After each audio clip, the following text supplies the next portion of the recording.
খোলা আকাশের নিচে সবুজ ঘাসের উপর চোখ বন্ধ করে নিশ্চুপ শুয়ে আছে আরাবি। আকাশ জুড়ে নিস্তব্ধতা, দূরে তারা ছড়াচ্ছে হালকা আলো, আর বাতাসে এক ধরনের স্নিগ্ধ ঠান্ডা। চারপাশের নিস্তব্ধতায় মাঝে মাঝে কেবল ঝিঝি পোকার শব্দ শোনা যাচ্ছে।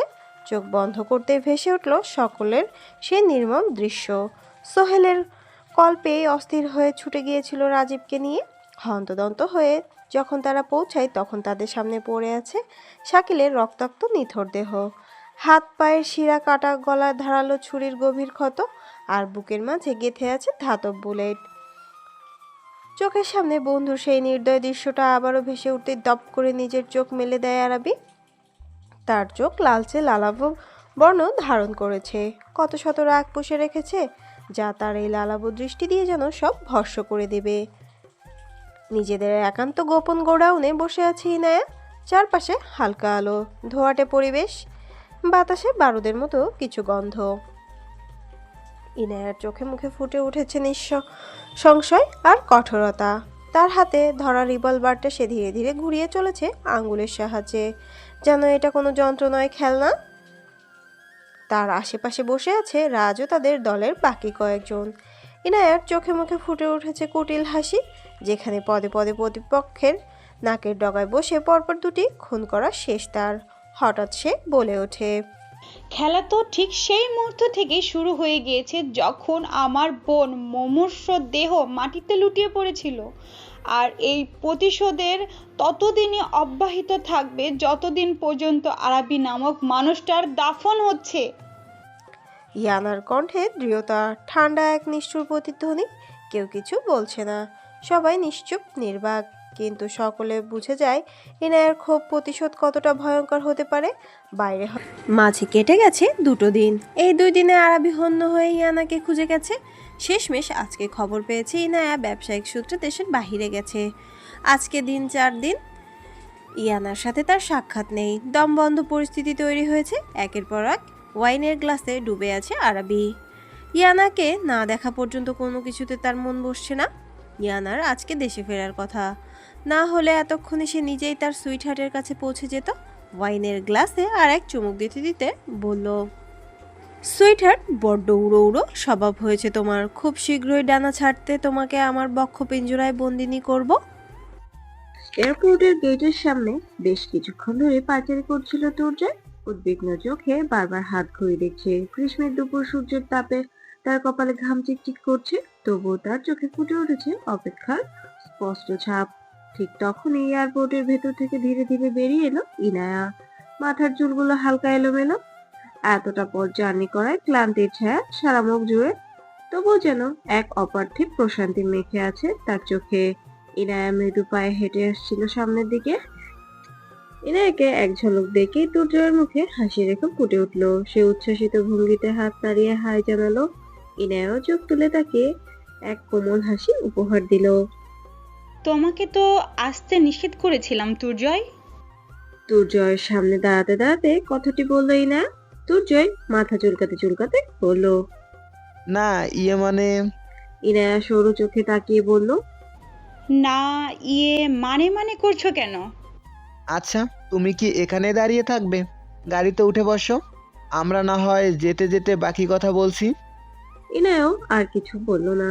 সামনের দিকে পা বাড়াতেই তাদের সামনে আবির্ভূত হয় একটা ছেলে, হাতে বড় একটা ফুলের তোড়া দিয়ে মুখ ঢাকা। ছেলেটি ধীর পায়ে তাদের দিকে এগিয়ে আসতে থাকে।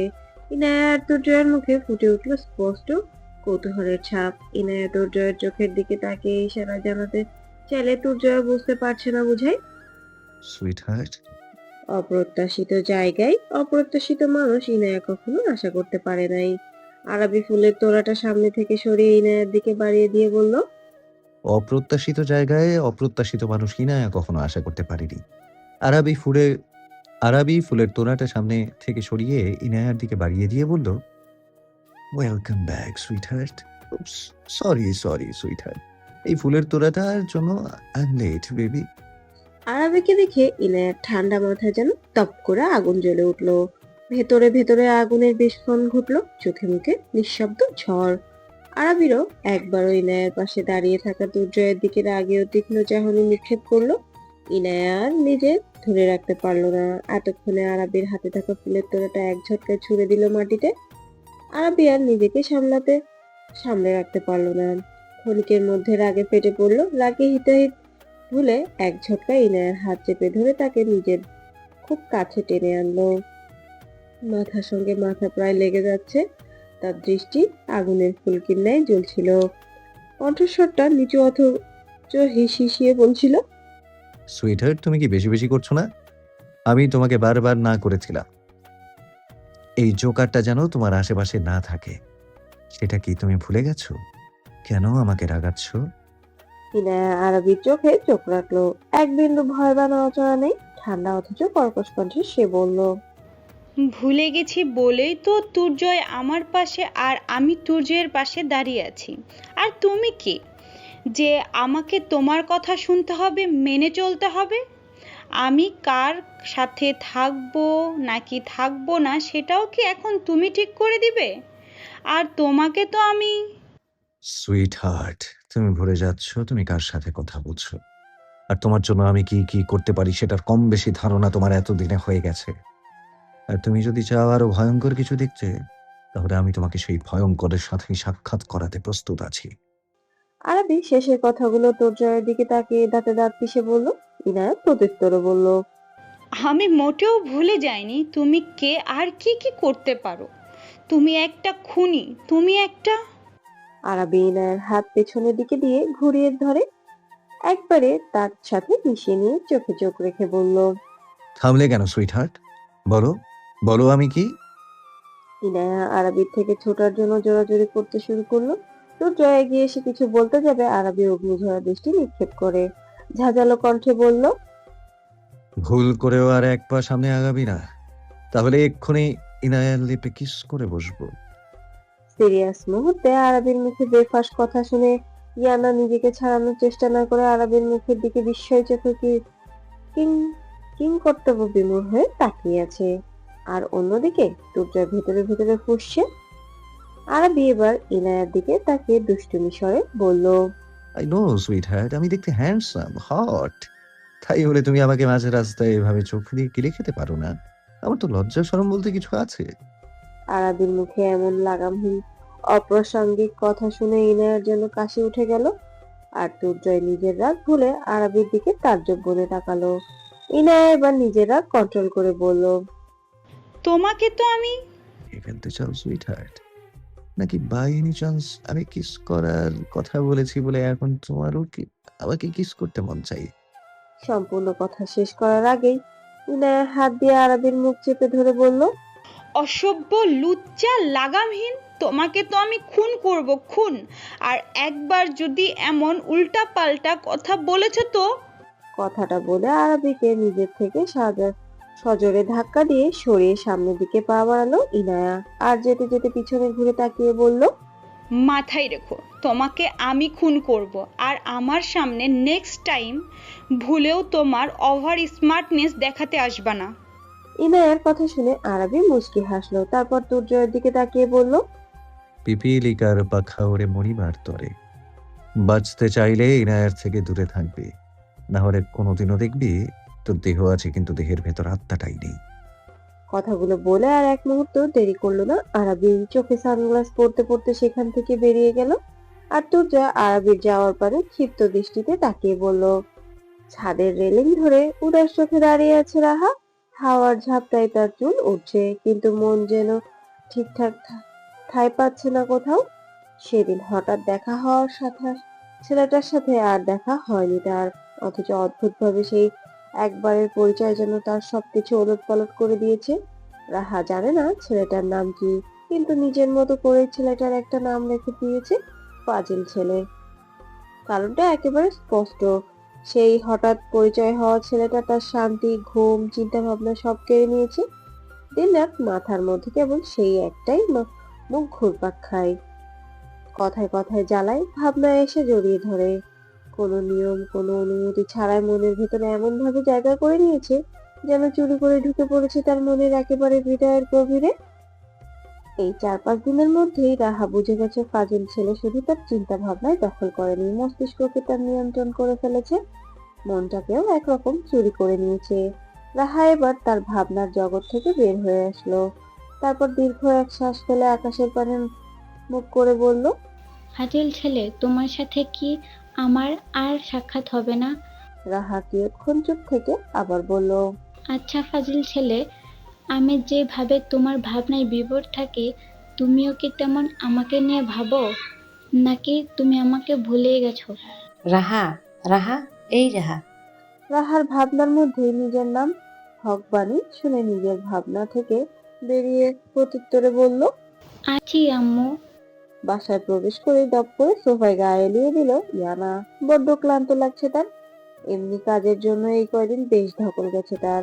আবার তার উপরে দেশে পা রাখতে না রাখতে এয়ারপোর্টে ওই অসভ্যটার মুখ তো দেখতে হয়েছে। তার সাথে ছোটখাটো একটা সিন ক্রিয়েট হয়ে গেল।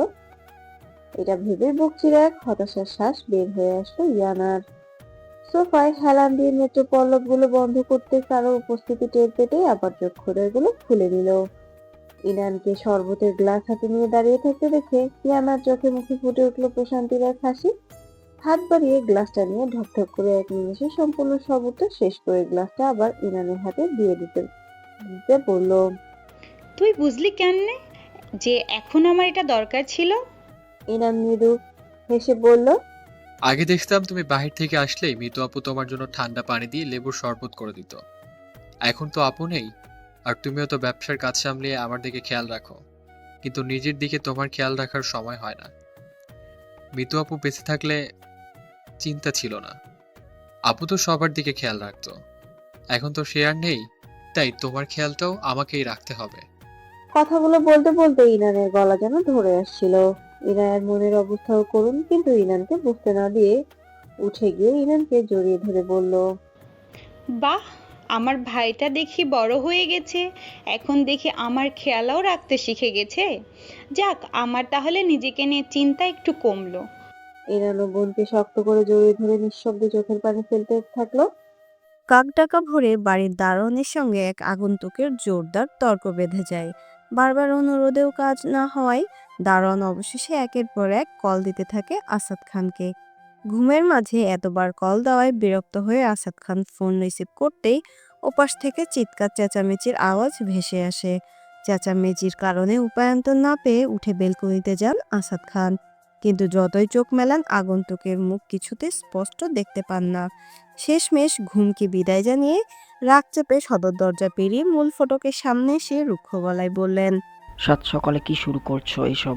বাড়িতে ডাকাত পড়েছে নাকি, যে এভাবে চিল্লিয়ে পুরো বাড়ি মাথায় তুলছো?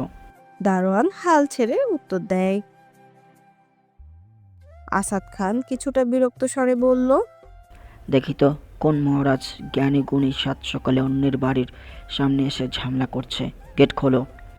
গেট খুলতেই দারোয়ানকে সরিয়ে এক ব্যক্তি মাথা গুলিয়ে ভিতরে ঢোকে। পান চিবনো হলুদ সব দাঁত বের করে ভ্যাটকানো এক হাসি হেসে বলল, দুলাভাই, আমি মদন মোহন, আপনার শালা। আকস্মিক পরিস্থিতিতে আসাদ খান যেন মোহনকে দেখে মনে মনে একটানা 10-12 বার ছোটখাটো স্ট্রোক সরিয়ে নিল। আগে থেকে যদি জানতেন এই মদন আজ আসছে, তাহলে ভূমিকম্প ঘূর্ণিঝড় হলেও বাহিরে আসতেন না। কেউ যদি এসে বলতো বাহিরে বের না হলে ঘরে আগুন লাগিয়ে দেব, তাও তিনি বের হতেন না। দরকার হলে ঘরে বসেই জানমান দিয়ে দিতেন। তার ভাবনার মধ্যেই মোহনের ঘনিষ্ঠ গলায় আবার উচ্চারণ, দুলাভাই, এই বেটা আমার ভিতরে ঢুকবা দিতেছে না, আপনি একটু কইয়া দেন তো, আমার যেন ভিতরে ঢুকবা দেয়। আসাদ খান গম্ভীর হতাশায় দীর্ঘশ্বাস ফেললেন। তারপর পেছনে ফিরে দারোয়ানকে উদ্দেশ্য করে বললেন, ভেতরে ঢুকতে দাও এই শালাকে। দারোয়ান বাধ্য ছেলের মতো গেট পুরোটা খুলে দিল। মোহন দারোয়ানের দিকে কটমট দৃষ্টি নিক্ষেপ করে এমনভাবে হাঁটতে হাঁটতে ভেতরে ঢুকলো যেন বিজয়ী সৈনিক যুদ্ধ জয় নিয়ে ফিরছে। চোয়াল শক্ত করে বুক ফুলিয়ে পান চিবোতে চিবোতে সে বলল, দুলাভাই, আমি কিন্তু এইবার একেবারে গ্রাম থেকে চলে আইছি, আর কিন্তু গ্রামে যাইমু না।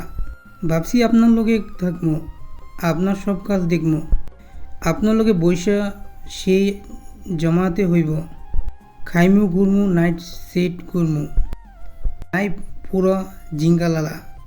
আসাদ খান চোখ রাঙিয়ে বলল, তুই কি মানুষ না প্রাকৃতিক দুর্যোগ? আসার খবরটা যদি আগে দিতি, আমি নিজের দায়িত্ব গেটে তালা লাগিয়ে বাইরে চলে যাইতাম। মোহন হা হা করে হেসে বলল, দুলাভাই আপনি তো জানেন আমি চমকের লোক। ভাবলাম বহু বছর হইয়া গেছে দুলাভাইরে একটা চমক দেই না। একটা চমক তো দুলাভাইরে দেওয়া লাগে, তাই হঠাৎ আইয়া আপনারে এখানে চমক দিয়ে লাগছি। এ কথা শুনে আসাদ খানের মুখ থমকে গেল। থমথমে মুখে বলল, আসলে সকাল সকাল অনেক বড় চমক পাইছি। তার থেকে বড় চমক পাইছি যখন শুনছি একেবারে চলে আসছেন। মোহন একটু মন খারাপ করে নিয়ে বলল, দুলাভাই আপনি খুশি হন নাই? আমি একেবারে আইয়া পড়ছি শুনে। আসাদ খান জোরপূর্বক মুখে হাসি ফুটিয়ে বলল, কে বলেছে আমি খুশি হই নাই? এই যে আমি খুশির ঠেলায় হাসছি। দুলাভাই খুশি হয়েছে, আমিও জানতাম আপনি আমারে দেখলে খুশি হয়ে যাবেন। মোহন কথাগুলো বলতে বলতে আসাদ খানকে একটা পোটলা ধরিয়ে দিয়ে বলল, দুলাভাই একটু ধরেন, লুঙ্গি গিটটা একটু শক্ত করে ধরেন, শক্ত করে দেন, না হলে মান সম্মানে পুরো জিঙ্গালালা হইয়া যাইব। আসাদ খান নিরাশ মুখ নিয়ে হাতে পোটলা ধরে মোহনের দিকে তাকিয়ে আছেন তার, আর ভাবছেন জীবনে এত এত সমস্যা ঘুরপাক খাচ্ছিল, সেগুলোর কি কমতি ছিল যে এখন এই শালা নামক উটকো ঝামেলা এসে কপালে জুটল।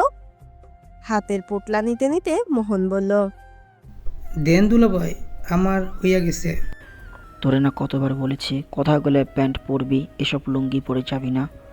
আহ রে দুলাভাই আপনি তো বুঝেন না, লুঙ্গি পরে ঘুরাবার দিয়ে কি শান্তি। লুঙ্গি পরে ঘুরলে সব জায়গায় বাতাস লাগে, চারদিকে শুধু বাতাস আর বাতাস, যা আপনার প্যান্ট পরলে লাগে না। আচ্ছা বুঝলাম, কিন্তু সাথে এই পোটলা কিসের? এটার মধ্যে আরাম জামা কাপড়। ব্যাগ থাকতে তুই এখনো পোটলা বাইন্দা আনস? দুলাভাই বাদ দেন। আসাদ খান আর কিছু না বলে বাড়ির ভিতরে প্রবেশ করলেন, তার পিছু পিছু মোহনও ভিতরে আসলো। আসাদ খান সোফায় বসে কপালে হাত ঠেকিয়ে গম্ভীর ভাবনায় মত্ত হলেন। আসাদ খানকে এভাবে বসতে দেখে মোহন বলল, দুলাভাই আপনি কি ক্ষুধার্ত, কিছু খাবেন? আসাদ খান মুখ তুলে বলল, এত সকালে কার ক্ষুধা লাগে? আমার ক্ষুধা লাগছে দুলাভাই।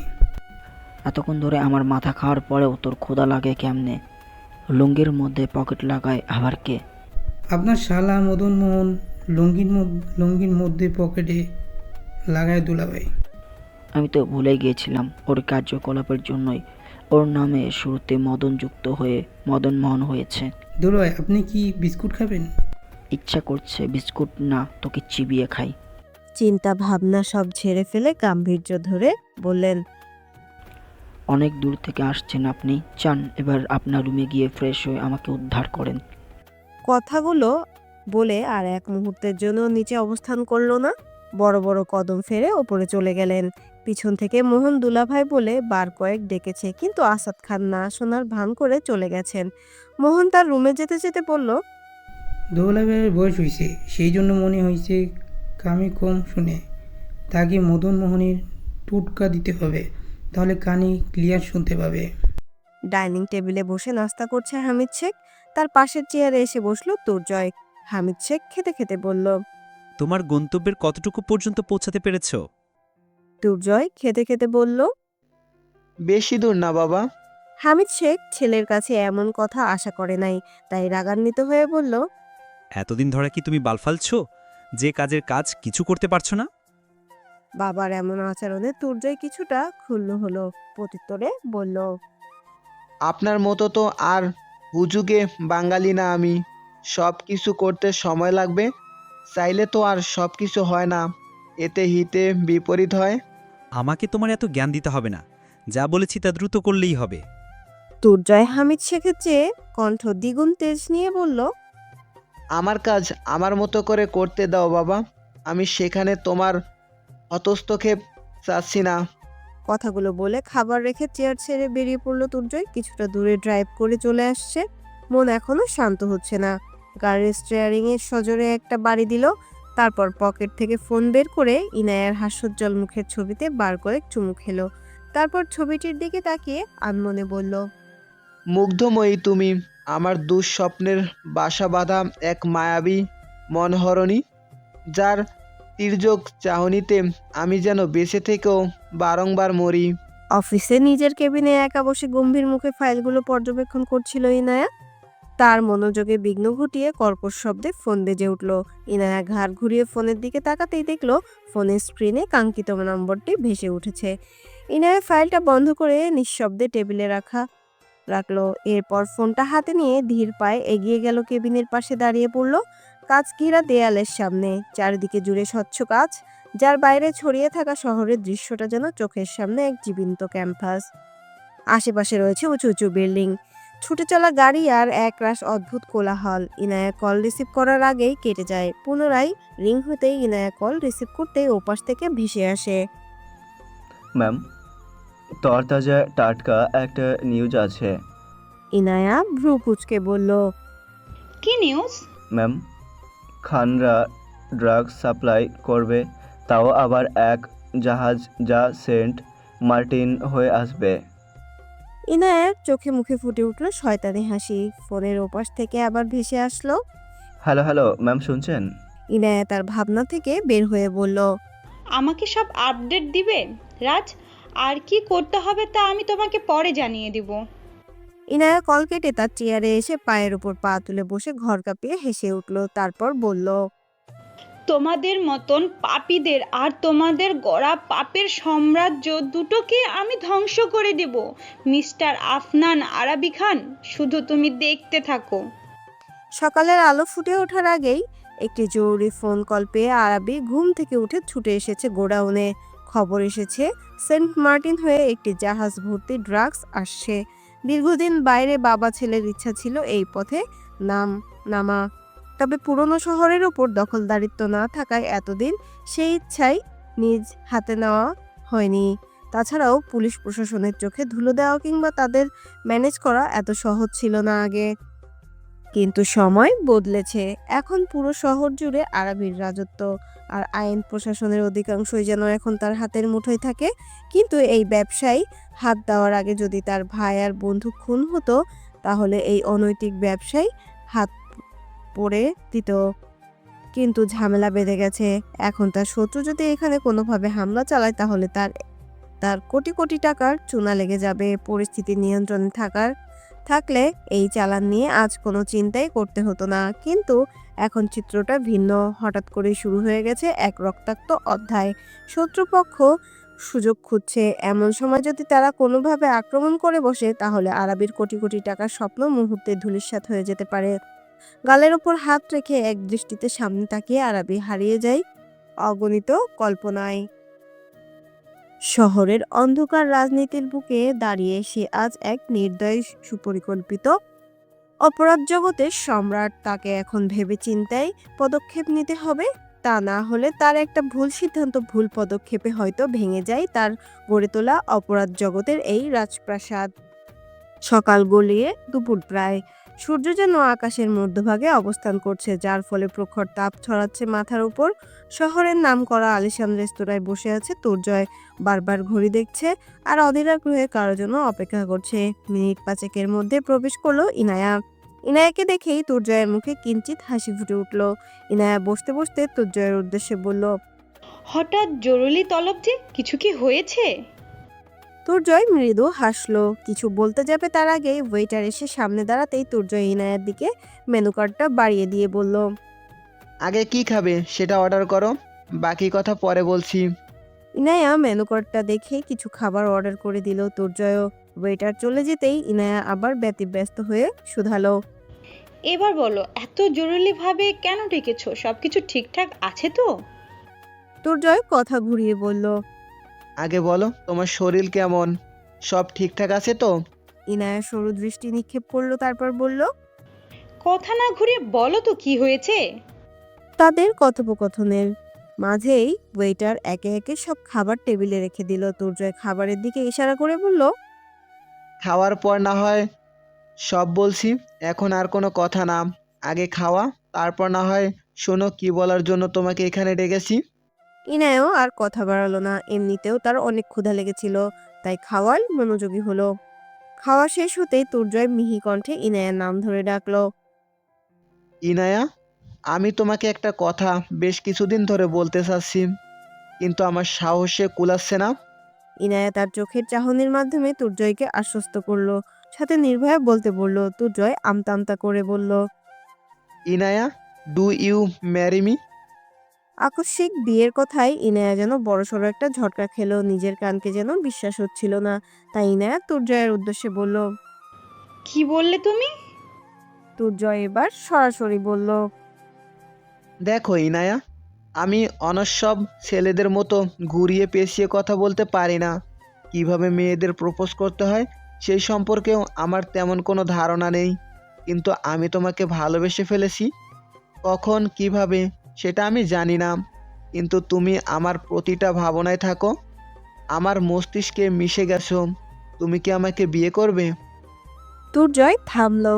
ইনায়া এখনো তুর্জয়ের দিকে ড্যাব ড্যাব করে তাকিয়েছে। তুর্জয় বলল। তুমি নির্ভয়ে বলতে পারো। তোমার উত্তর যদি নাও হয় তাহলেও আমরা বন্ধু হয়ে থাকবো। ইনায়া নিশ্চুপ, কিছু বলবে বুঝতে পারছে না। তুর্জয় ইনায়াকে চুপচাপ থাকতে দেখে বলল।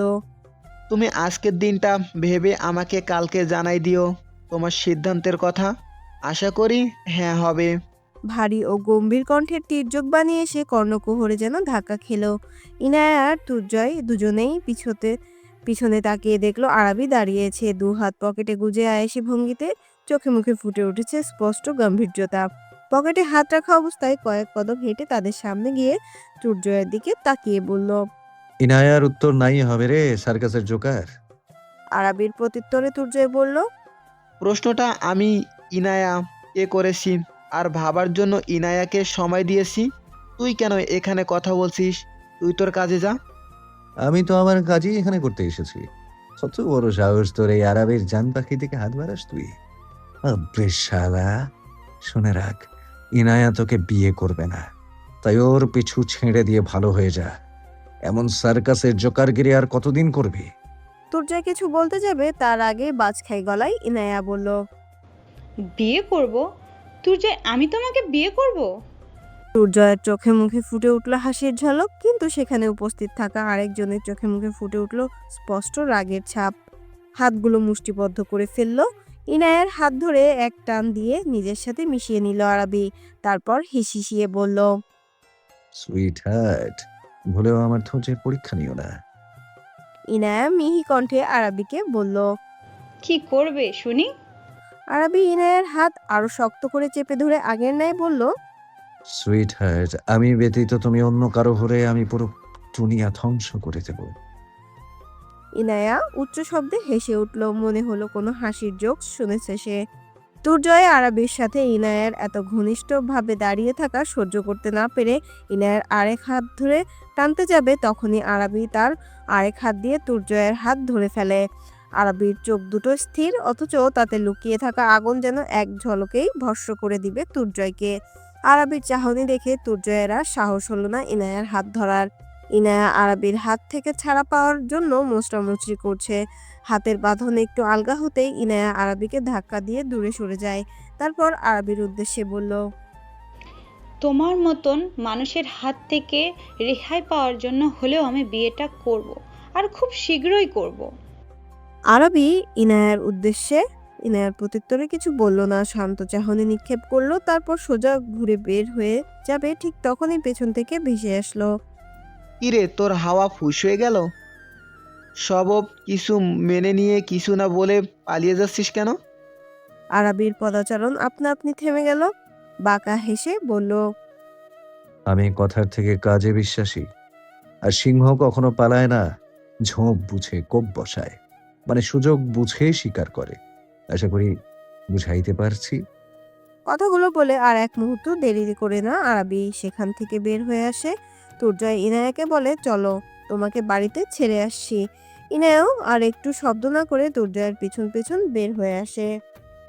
দুপুর গড়িয়ে বিকাল প্রায়। মোহন ছাদের উপর দাঁড়িয়ে ব্রাশ করছিল। খোলা আকাশের নিচে দাঁত না মাজলে মোহনের কাছে মনে হয় দাঁত পরিষ্কার হয় নাই। ছাদের একবারে কিনারে দাঁড়িয়ে আছে মোহন। ছাদে আসার সময় সাথে সাথে এক মগ পানি নিয়ে আসছিল। মোহন গড়গড় করে কুলি করে সব পানি নিচের দিকে ফেলে দিল। নিচে দাঁড়িয়ে মাসুদ খান ফোনে কার সাথে কথা বলছিল। শরীরে পানির ছিটা পড়তে ওপরে তাকাতেই দেখলো কেউ একজন কুলি করে পানি তার দিকেই ফেলছে। ওপরের দিকে মুখ করে থাকায় কুলির সমস্ত পানি এসে মাসুদ খানের মুখে পড়ল। রাগে ঘৃণায় 2-3 বার ওয়াক ওয়াক করলো, তারপর তেজি গলায় বলল, এই ওপরে কে রে? কে এইভাবে মুখে পানি ফেলছে? মোহন কারো চিল্লাপাল্লা শুনে নিচের দিকে তাকিয়ে সবগুলো দাঁত বের করে বলল, বিয়ান সাহেব যে নিচে দাঁড়িয়ে থেকে কি করছে, আর আপনি এভাবে ভিজলেন কেমনে? মোহন আবার আকাশের দিকে তাকালো, তারপর কিছু একটা ভেবে আবার নিচের দিকে তাকিয়ে বলল, এই আকাশ তো পরিষ্কার, বৃষ্টি তো পড়ছে না, তাহলে আপনি কি করে ভিজলেন বিয়ান সাহেব? মাসুদ খান রাগে কিরমির করে ভেতরে চলে আসলেন, সাথে জোরে জোরে হাঁক ছাড়লেন, ভাইজান ভাইজান ভাইজান কই তুমি? শীঘ্রই নিচে চলে এসো। তোমার এই শালা মদনকে দেখো আমার সাথে কি করতেছে। মাসুদ খানের চিল্লাচিল্লিতে আসাদ খান ও রাজীব দুজনেই নিচে নেমে আসে। কি হয়েছে? এমন ষাঁড়ের মতো চিল্লাচ্ছ কেন? মাসুদ খান হাত দিয়ে নিচের দিকে দেখিয়ে বলল, দেখো তোমার শালা কুলি করে সব মুখের পানি আমার শরীরে ফেলেছে। আসাদ খান কিছু বলার আগেই রাজীব বলল, মদন মামা এসেছে? কই মামা? আর কখন এসেছে? সিঁড়ি দিয়ে নিচে নামতে নামতে বলল, ভাগ্নে, এই যে আমি এখানে সেই ভোরবেলাতে আসছি, তোমরা এখন সবাই ঘুমিয়েছিলে, আর আমিও আয়া ক্লান্ত থাকার কারণে এতক্ষণ ঘুমাইছি। ও মামা, কতদিন পর তোমারে দেখলাম, এবার কিন্তু মাসখানেক থাকাই লাগবে তোমার। আরে ভাগ্নে, মাসখানেক কিছু বলছো যে? আমি তো একেবারে এখানে থাকার জন্য চলে এসেছি। যাক মামা, এতদিনে একটা কাজের কাজ করেছো, জম্পেশ আড্ডা হবে এবার। আসাদ খান বেশ বিরক্ত হচ্ছে। মাসুদ খান তো বলেই বসলো, কি? মাসুম থাম। ভাইজান, আমার শরীরে যে মুখের পানি ফেললো তার তো কোনো বিহিত করলে না। আসাদ খান হতাশার এক শ্বাস ফেলে মোহনের উদ্দেশ্যে বলল, তোর রুমে বেসিং থাকতে, ওয়াশরুম থাকতে তুই ছাদে গিয়ে কেন কুলি করছিস? আর দেখে শুনে পানি ফেলবি না? দুলাভাই, আমি দেখিনি। দুলাভাই দেখছে পানি ফেলেছি, কিন্তু বিয়ান সাহেব আমার পানি ফালানোর জায়গায় এসে দাঁড়াইছে, এতে আমার কি দোষ? কোনো আপনি আর হয়েছি পরবর্তীতে যেন এমন সেখানে না দাঁড়াতে, তাহলে আর কুলির পানি তার শরীরে পড়বে না। এখন আমি যাই, আমার ক্ষুধা লাগছে, চলো। মোহনের যাওয়ার পানে আসাদ খান আর মাসুদ খান হতাশ মানে তাকিয়ে থাকলেন। ইনায়ার বাড়ির সামনে তুর্জয় এসে গাড়ি থামাতেই ইনায়া নেমে পড়ল। ইনায়া পেছন ফিরে এক পা বাড়াতেই তুর্জয়ের ডাকে থেমে গেল, ঘাড় ঘুরিয়ে বলল, কিছু বলবে তুর্জয়? আমি জানি ইনায়া, তুমি বিয়ের কথাটা মন থেকে বলো নাই, আরাবির জন্য বাধ্য হয়ে বলেছ। এখন তো আরাবি নাই, তুমি নিশ্চিন্তে এবার বলো। আমি বিয়ে করব, তুমি দিন তারিখ ঠিক করো। ঘড়ির কাঁটা রাত 11টা ছুঁই ছুঁই। হামিদ শেখ ডাইনিং টেবিলে নিঃশব্দে বসে আছেন, মুখে ক্লান্তির ছাপ, চোখে মুখে অপেক্ষার ছাপ। সামনে রাখা দুটো প্লেট। ঠিক তখনই দরজার ধাতব শব্দে কেটে যায় নীরবতা। তুর্জয় এসে চেয়ার টেনে বসতে বসতে জিজ্ঞেস করে, এখনো খাওনি? না খেয়ে বসে আছো যে? হামিদ শেখ ধীরে গ্লাসে পানি ঢালতে ঢালতে মৃদু কণ্ঠে উত্তর দেন, অনেকদিন একসাথে খাওয়া হয় না তো, তাই ভাবলাম আজ একসাথে খাওয়া যাক।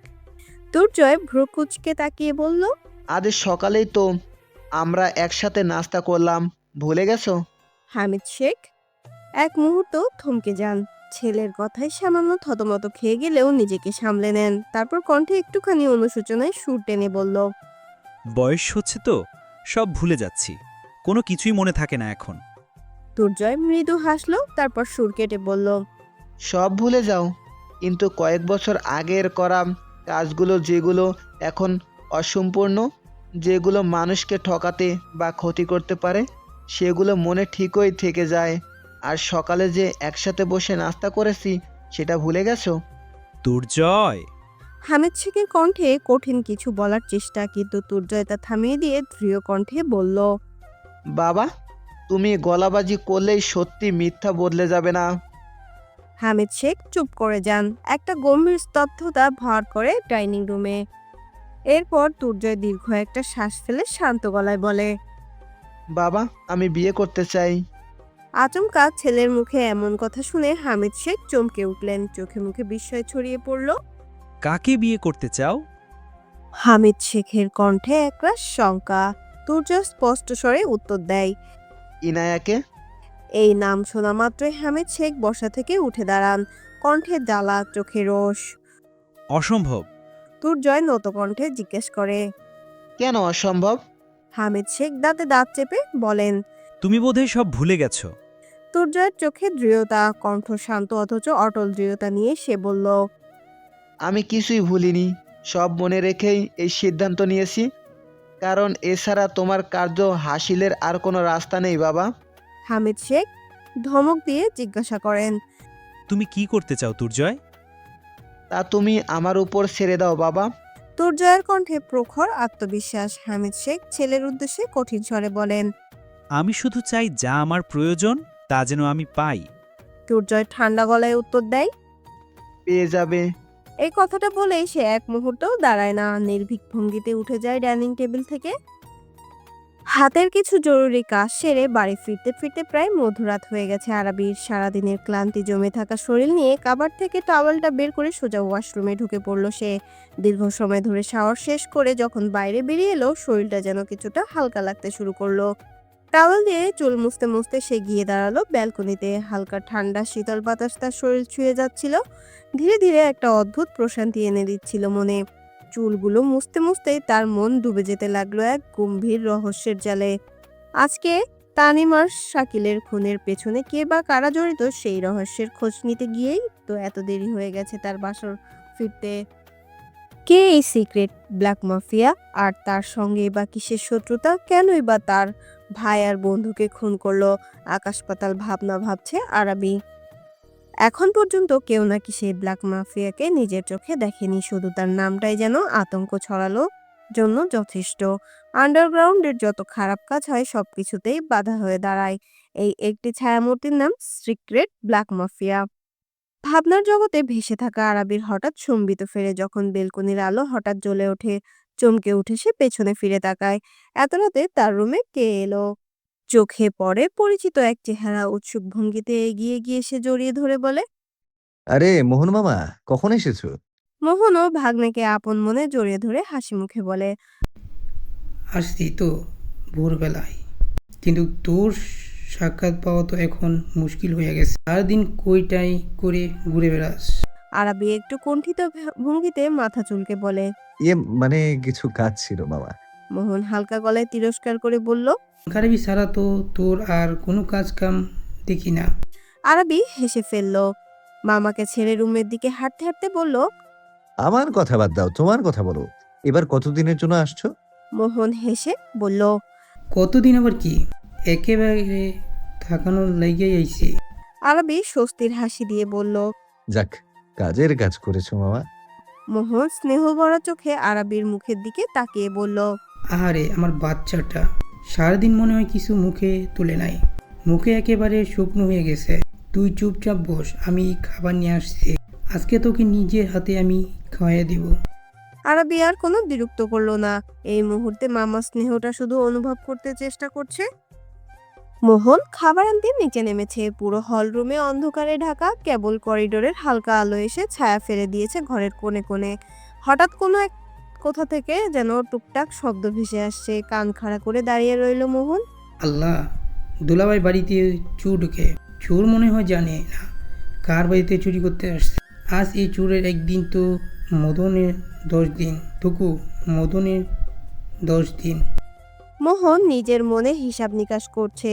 চোর ধরবে কিভাবে, কাউকে ডাকবে, যদি চোরের হাতে ছুরি থাকে, যদি পালিয়ে যায়। এসব ভেবে মগজে তালগোল পাকাতে পাকাতে শেষে তার বীরত্ব জেগে উঠল। মোহন চারপাশ তাকিয়ে একটা ফ্রাই প্যান খুঁজে পেল, সেটা হাতে তুলে নিল। এরপর আল্লাহর নাম নিয়ে এই এক টানে নিজের লুঙ্গি খুলে ফেলল। ভাগ্যিস আজ হাফ প্যান্ট পরেছিল, না হলে ইতিহাস হতো ভিন্নভাবে। চোরকে দেখে আর দেরি করলো না। এক হাতে ফ্রাই প্যান আর এক হাতে লুঙ্গি ফেলে মারলো একখানা গগনবিদারী ঠাস। আহ শব্দ করতেই মুখ চেপে ধরলো চোরের। ফ্রাই প্যান দিয়ে আরো দুটো ঠাস ঠাস করে বসিয়ে দিল, আর সাথে সাথে চিৎকার। দুলাভাই, বিয়ান সাহেব, বাগনে সবাই কই, তাড়াতাড়ি আসো। শালা চোর বেটাকে আজকে হাতে নাতে ধরছি। শালা ফ্রিজের ভিতর থেকে খাবার চুরি করছিল, তাও আবার আমার দুলাভাইয়ের বাড়ি থেকে। কত বড় সাহসের পর্দাটুকু সাহস! এই মদন থাকতে আর দুলাভাইয়ের বাড়ি থেকে খাবার কেন কেউ এটা শুধু চুরি করতে পারবে না? কই তোমরা সবাই তাড়াতাড়ি আসো। চিল্লাপাল্লা শুনে আরাবি, রাজীব আর আসাদ খান সবাই ছুটে আসলো। রাজীব আলো জ্বালিয়ে দেখে মোহন একখানা লুঙ্গি দিয়ে একজনকে মুড়িয়ে ধরে আছে আর ফ্রাই প্যান বাগিয়ে দাঁড়িয়ে আছে। রাজীব প্রশ্ন করলো, মামা কি হয়েছে? ভাগ্নি, চোর দর্শি শালা এখানে নাড়াচাড়া করতেছে। রাজীব বলল। ধরে থাকেন মামা, আমি আসতেছি। রাজীব গিয়ে আরো 2-1 ঘা বসিয়ে দিল। তখন আসাদ খান বলল, মুখের উপর থেকে লুঙ্গিটা একটু সরাতো, দেখি চেহারা। মোহন বলল, দুলাভাই, আপনি তো আমার লুঙ্গি দেখতে পারেন না, দেখলেন তো আজকে এই চোর ধরার আমার লুঙ্গিটা কত বড় ভূমিকা পালন করছে। কথা কম বলে, মুখ থেকে লুঙ্গি সরা তুই আগে। লুঙ্গি সরাতেই চারিদিকে শূন্যতা নেমে এলো, যেন সময় থেমে গেছে। সবার মুখে হা, চোখ কপালে। রাজীব ফস করে বলল, বাবা তুমি নিজের বাড়িতে চুরি করছো? মাসুদ খান কটমট দৃষ্টি নিক্ষেপ করলো ছেলের পানে, তারপর আসাদ খানের উদ্দেশ্যে বলল, আমি তো শুধু ঠান্ডা পানি খাইতে আইছিলাম। ফ্রিজ খোলার আগেই তোমার শালা আমাকে চোর বানাইয়া কি মারটা নেই মারলো। মোহন জিব্বায় কামড় দিয়ে বলল, বিয়েন ভুল হয়ে গেছে, কিন্তু আপনি বললেন না কেন? মাসুদ খান ফস করতে করতে বললেন, হাত দিয়ে মুখ চেপে ধরলেই কথা বলবো কি পাশা দিয়ে? মোহন তা তো দম ফাটিয়ে হাসতেই লাগলো। ছি বিয়েন সাহেব, এসব কি কথা বলেন? আর ভাষা দিয়ে কি আবার কথা বলা যায় নাকি? এদিকে রাজীব অনেক আগে রুমে পালিয়েছে, বাবাকে চোর ভেবে কয়েক ধাপ বসিয়ে দিয়েছে। এখানে থাকলে নিশ্চিত নিজেই বাবার হাতে এই বয়সে আজ চড়থাপ্পড় খেত। আসাদ খান রাগে বলল, এখন যা, সবাই ঘুমাও, সকালে এই বিষয় নিয়ে কথা হবে। আরাবি মোহনকে বলল, মামা আজ আর খাবো না, সকালে খেয়ে নেব।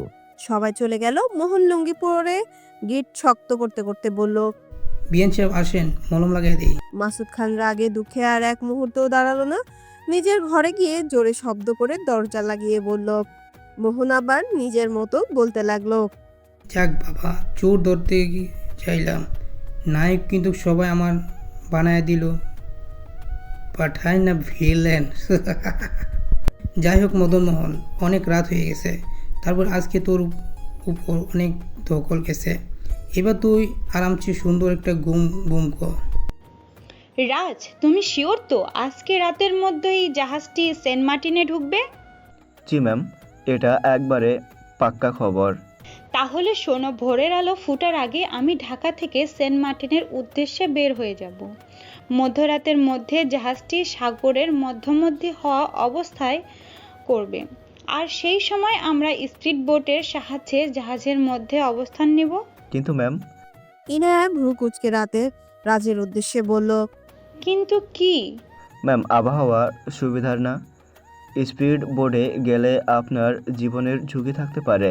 ইনায়ার রহস্যময় এক হাসি দিয়ে বলল, আমি যে খেলায় নেমেছি তাতে মৃত্যু আমার অনিবার্য, মরণের ভয় আমি কখনোই পাই না, তাই আমি আমার লক্ষ্য থেকে কখনোই পিছুপা হব না। এতে যদি আমার মরণও হয়, আমি মৃত্যুকে সদয়ে গ্রহণ করে নেব। কিন্তু ম্যাম, কোনো কিন্তু না, তুমি সকাল 10টার মধ্যে আমার বাড়িতে ডক্টর পাঠানোর ব্যবস্থা করবে রাজ, যেন আরাবি আর তুর্জয়ের আমাকে নিয়ে কোনো সন্দেহ না হয়, বিশেষ করে আরাবির।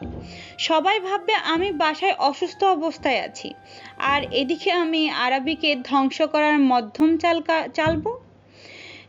এতে সাপও মরবে, লাঠিও ভাঙবে না। কথাগুলো আওড়ানো শেষ হতে ভয়ঙ্কর এক হাসি দিল। সুন্দরী রমণীর মুখে এমন ভয়ঙ্কর হাসি দেখতে বেশ বীভৎস লাগছে। রাজ সেই হাসির পানে কিছুক্ষণ তাকিয়ে থেকে চোখ নামিয়ে বলল, তা ঠিক আছে, কিন্তু ম্যাম। ইনায়া তার হাসি থামিয়ে বলল, উফ রাজ, এত কিন্তু কিন্তু কেন করছো? যা বলার তো বলেই দিলাম। ম্যাম, আমি কোনোভাবেই আপনাকে একা ছাড়বো না, তাই আমিও আপনার সাথে যাব, আর এটাই আমার শেষ সিদ্ধান্ত। কিন্তু রাজ। ম্যাম, আপনি তো বলেছেন কোনো কিন্তু না। ইনায়ার হৃদয়ে গভীর থেকে এক দীর্ঘ ভারী নিঃশ্বাস নিঃসৃত হলো। রাজের উদ্দেশ্যে বলল, বেশ, তবে সময় মতন তৈরি থেকো। Okay ma'am. চারপাশে গভীর রাতের নিস্তব্ধতা যেন চিৎকার করে বলছে কিছু একটা ঘুরতে চলেছে। মাঝে মাঝে ভেসে আসছে উত্তাল সাগরের ঢেউয়ের গর্জন, তার ফাঁকে ফাঁকে ভেসে আসছে যান্ত্রিক নৌযানের শব্দ, যেন নীরবতা চিরে কারো উপস্থিতি জানান দিচ্ছে। সাগরের প্রায় মাঝ বরাবর এসে থেমেছে বিশাল এক ড্রাগ ভর্তি জাহাজ। জাহাজের চারপাশে কড়া নিরাপত্তায় ঘেরা। সেখানে উপস্থিত বেশিরভাগ মানুষ জাগ্রত, কেউ বা ঘুমে ঢুলুট খাচ্ছে, তারপরেও যেন যার মতো দাঁড়িয়ে আছে। স্পিডবোট করে এগিয়ে আসছে ইয়ানা আর রাজ, তাদের পিছে বেশ কিছু স্পিডবোট ভরে আসছে ইনায়ার দলের লোকজন। আজকে ইনায়ার যেন অন্যরকম, সাধারণত প্রতিটি মিশনে তার নিজস্ব ফর্মাল ড্রেস আপেই দেখা যায় ইনায়াকে, কিন্তু সাদা স্লিভলেস শর্ট ফ্রকে মোহনীয় লাগছে তাকে। চুলগুলো উঁচু করে ঝুঁটি করা, চোখে গাঢ় কাজল আর ঠোঁটে নুট শেডের লিপস্টিক, সব মিলিয়ে এক অন্যরকম সুন্দরী ও আকর্ষণীয় লাগছে তাকে। অথচ সেই সৌন্দর্যের নিচে লুকিয়ে আছে ভয়ঙ্কর এক সত্তা, আর এই সত্তার সাথে শুধু পরিচয় হয়েছে তার সিক্রেট মাফিয়ার গ্যাং। স্পিডবোট দ্রুত বেগে ছুটছে, সাগরের হিমেল বাতাসে সে ইনায়ার শরীর ও মন ছুঁয়ে যাচ্ছে এক অজানা শিহরণে। রাত সামনের দিকে তাকিয়ে যেন গম্ভীর মনোযোগ সহকারে কিছু ভাবছে। জাহাজে আনুমানিক কতজন আছে? কিছুটা চমকে ওঠে রাজ। ইনায়ার কণ্ঠের অনুকরণ তার ধ্যান ভাঙায়। চোখ সরিয়ে ইনায়ার দিকে একবার তাকায়, তারপর দৃষ্টি নত রেখে নিচু কণ্ঠে জবাব দেয়। ম্যাম, ধারণা করা যাচ্ছে জাহাজে 100-র অধিক বেশি লোক আছে। আর ভোর হতেই আরাবি স্যার ঘাটের চারপাশে সিকিউরিটি বাড়িয়ে দিবে। পুরো রাস্তায় চোখ গার্ডের পাহারায় এই ড্রাগস সরিয়ে নেওয়ার পরিকল্পনা রয়েছে তার। কিন্তু ইনায়ার কপালে ভাঁজ ফেলে চিন্তিত ভঙ্গিতে বলল, সব কথার মাঝে কিন্তু রেখে থেমে যাওয়া অভ্যাস আচরণ ঠিক নয় রাজ। সরি ম্যাম, বলতে চাইছিলাম আরাবি স্যার কখনো কল্পনাও করেনি তার কোটি টাকার কারবার মাঝসাগরে ডুবে যাবে। ইনায়ার মুখে ফুটে ওঠে এক ক্ষীণ হাসি, কিন্তু সেই হাসির আড়ালে লুকিয়ে আছে প্রতিশোধের বিভীষিকাময় আগুন। পরপর দুরাত ক্লান্ত আর ব্যস্ত থাকার কারণে ঠিক মতো ঘুমাতে পারেনি আরাবি। মাথা যেন পুরো ঝিম ধরে আছে। আজকে ঠিক মতো না ঘুমালেই যেন নয়। তার উপর সারাদিনের তার সুইট হার্টের মুখও দর্শন করা হয়ে ওঠে নাই। ব্যস্ততার কারণে সবকিছু মিলিয়ে মাথায় যেন জ্যাম লেগে আছে। আজকেও সারাদিন ব্যস্ত থাকার কারণে ইনায়ার সামনে স্বয়ং উপস্থিত হতে না পারলেও লোকজন লাগিয়ে ঠিকই খবর নিয়েছে। অসুস্থ শোনার পরেও ব্যস্ততার জন্য আজকে ইনায়ার বাড়িতে যাওয়ার কোনো স্কোপ ছিল না। আর সবকিছু থেকে যেন ফ্রি হয়েছে। তখন রাত হয়ে গেছে, আর এই রাতে অসুস্থ ইনায়াকে বিরক্ত করার কোনো ইচ্ছা ছিল না তার, তাই আর যাওয়া হয়ে ওঠেনি। সকাল হতেই সবার আগে তার সুইট হার্টকে দেখবে, তারপর অন্য কাজ।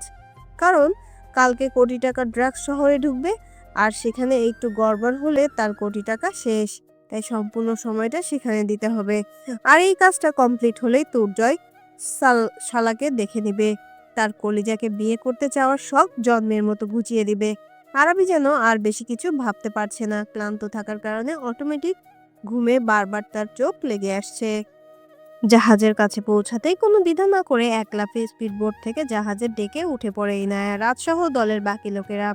জাহাজে উপস্থিত থাকা গার্ডরা কিছু বুঝে ওঠার আগে ইনায়া তার কোমর থেকে রিভলভার বের করে একের পর এক গুলি ছুটতে শুরু করে দেয়। ইনায়া জ্বলন্ত অগ্নির ফুলকির ন্যায় সামনে এগিয়ে যাচ্ছে। তার পিছে আছে রাজ ও গার্ড, প্রতিটি পদক্ষেপ যেন জ্বালিয়ে পুড়িয়ে এগিয়ে যাচ্ছে সামনে। চলতে চলতে দু একটা কেবিনের দরজা খুলে চেক করে নিচ্ছে, আর সামনে যে আসছে তাকেই যেন ধাইসাই করছে। কাছে থেকে গুলি ছোড়ার ফলে নিমেষেই ঝাঁঝরা হয়ে যাচ্ছে শরীর। গুলির তাপে ছিটকে আসা রক্তগুলো যেন ফিনকি মেরে তার চোখে মুখে লেগে যাচ্ছে। ইনায়ার ঝড়ের মতো আগমনে মিনিটের মধ্যে জাহাজে উপস্থিত থাকা সবার শরীর যেন নিথর হয়ে পড়ে আছে। ইনায়ার দল থেকেও কয়েকজন প্রাণ হারিয়েছে, কিন্তু এতে করে ইনায়ার মধ্যে কোনো ভ্রুক্ষেপ নেই। লাস্ট গুলিটা ছুঁড়ে রাজের দিকে তাকাতেই রাজ দ্রুত পকেট থেকে সিগারেটের একটা প্যাকেট বের করে সেখান থেকে একটা সিগারেট বের করে আগুন জ্বালিয়ে ইনায়ার হাতে তুলে দিতেই ইনায়া রাজের হাত থেকে সিগারেটটা নিয়ে কয়েক টান দিয়েই ফেলে দিল নিচে, তারপর পায়ের সাথে নিঃশব্দে পিষে ফেলল। ইনায়ার চুলগুলো এলোমেলো হয়ে চোখের সামনে এসে পড়ছে, চোখে মুখে লেগে আছে রক্তের দাগ। শান্তশিষ্ট সুন্দরী নারী যেন এ এক বীভৎস ভয়ঙ্কর বিপরীত রূপ। জাহাজের অভ্যন্তরে থাকা ড্রাগে ভর্তি বক্সগুলোর উপর গ্যালন গ্যালন কেরোসিন ঢেলে দিয়েছে ইনায়ার দলবল। সবাই সবার মতো যার যার স্পিড বোটে উঠে এসেছে। সবাই শেষে উঠে এলেই ইনায়া স্পিড বোটে উঠে রাজের দিকে হাত বাড়াতে রাজ নীরবভাবে ম্যাচ বক্সটা ইনায়ার হাতে তুলে দিল। ইনায়ার চোখে মুখে ফুটে উঠল শয়তানি হাসি। ম্যাচ বক্স থেকে কাঠি বের করে বক্সের কর্নার সাইডে একটা ঘষা দিতেই ধপ করে কাঠিতে আগুন জ্বলে উঠল। সেই আগুন জ্বলা কাঠিটা জাহাজের জানালার ভেতর দিয়ে ছুড়ে দিতেই নিমেষেই মধ্যে জ্বলে উঠল আগুন। জ্বলন্ত অগ্নিশিখার দিকে তাকিয়ে ইনায়া চিৎকার করে বলল, মিস্টার আফনান আরাবিক খান, আজকে এই জ্বলন্ত বিভীষিকাময় আগুনে যেমন তোমার পাপের এক অংশ জ্বালিয়ে পুড়িয়ে ছারখার করে দিলাম, তেমনি একদিন তোমাকেও তিলে তিলে গড়া ড্রাগ মাফিয়ার রাজ্য আর তোমাকেও জ্বালিয়ে পুড়িয়ে ধ্বংস করে দেব।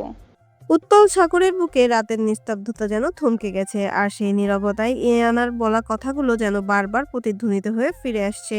সেই নিস্তব্ধতা ভেদ করে মাঝখানে দাঁড়িয়ে আছে এক অপরূপা রমণী, চোখে রক্ত জবার মতো লাল দৃষ্টি, ঠোঁটে খেলে যাওয়া ভয়াল এক হাসি, যার রূপে আজ আর কোমলতা নেই, আছে বিভৎস এক ভয়াল ছায়া। তার ঠোঁটের কোণে ফুটে ওঠা নির্মম হাসি যেন রাতের নিস্তব্ধতাকে কাঁপিয়ে তোলে। হাওয়া থেমে যায়, শব্দরাও যেন থমকে দাঁড়ায়, ছড়িয়ে পড়ে শ্বাসরুদ্ধকর আতঙ্ক। স্পিডবোট তার গতিবেগ ছুটে চলেছে, পিছনে ফেলে এসেছে লাল আগুনে জ্বলন্ত থাকা ড্রাগে ভর্তি জাহাজ। মাত্র কয়েক মিনিটের ব্যবধানে জাহাজটিকে সম্পূর্ণভাবে গ্রাস করে ফেলেছে ভয়াবহ আগুন।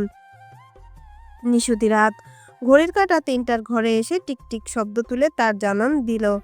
যেন চারপাশ নিস্তব্ধতা, অথচ আরাবির ফোনে একটানা কল আসছে। সাইলেন্ট মোডে থাকায় ফোনের স্ক্রিনে নিঃশব্দে জ্বলে উঠছে বারবার, আর সেই আলোয় জলজল করে ভেসে উঠছে অতি পরিচিত নাম সোহেল। অসংখ্যবার কল করার পরও যখন আরাবি কোনো সাড়া দিচ্ছে না, তখন উদ্বিগ্ন সোহেল রাজীবকে ফোন করে। বার দুয়েক রিং হতে ঘুম ঘুম চোখে রাজীব কল রিসিভ করে, কিন্তু ওপাশ থেকে শোনা কথাগুলো যেন মুহূর্তেই তার ঘুম কেড়ে নেয়। চমকে উঠে বিছানা থেকে লাফিয়ে পড়ে সে, ছুটে যায় আরাবির রুমে ঢুকে কোনো দ্বিধা না করে জোরে একটা ধাক্কা দিয়ে আরাবিকে জাগাতে চেষ্টা করে। গলায় কাপড় নিয়ে তড়িৎ গতিতে বলল, ভাইয়া তাড়াতাড়ি ওঠো, আগুনের জাহাজে ড্র্যাগ লাগাই দিয়েছি। আরাবি ঘুমু ঘুমু কণ্ঠে বলল, তাহলে ড্রাগসে পানি মেরে জাহাজকে নিভিয়ে দে। ফোনের অপর পাশ থেকে দুই ভাইয়ের উল্টাপাল্টা কথা শুনে সোহেল বিড়বিড় করে বলল, আমি শিওর প্রতিবার ওরা মদ খেয়ে নেশা করে, আর আজকে মদ ওদের দুজনকে খেয়ে নেশা করেছে, তাই সিরিয়াস মুহূর্তে উল্টাপাল্টা বকছে। রাজীব উত্তেজনায় ভুলভাল বলে ফেলেছে সেটা বুঝতে পেরে নিজের মাথায় নিজে জোরে এক বাড়ি দিয়ে বলল, দ্যাট। এতক্ষণে সোহেলের হুঁশ ফিরেছে। দুই ভাইয়ের কথা শুনে সেও উল্টাপাল্টা বলা শুরু করেছে। সোহেল আবার হ্যালো বলতেই রাজীব জবাব দিতেই সোহেল আরাবির কানে ফোন ধরতে বলল। রাজীব আবার জোর করে আরাবিকে ধাক্কা দিয়ে বলল, সোহেল কল দিয়েছি। ফোন কানে ধরতে ওপাশ থেকে সোহেল বলল, বস, আমাদের জাহাজে কারা যেন আগুন দিয়েছে, মাঝসাগরে সব জ্বলে পুড়ে ছাই হয়ে গেছে। আরাবির এত স্বাদের ঘুম এক নিমেষে যেন শেষ হয়ে গেল।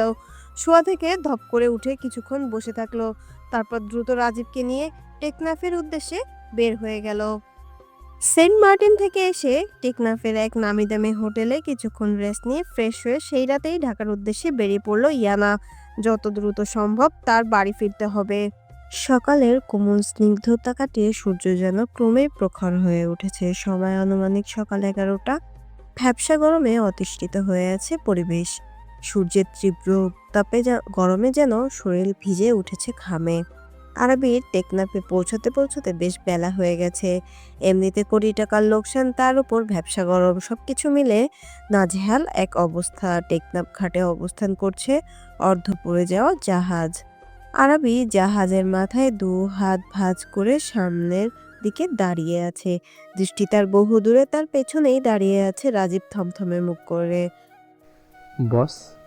নীলের কণ্ঠস্বর কর্ণধার হতেই আরাবি সহ রাজীব পিছনে ফিরে তাকালো।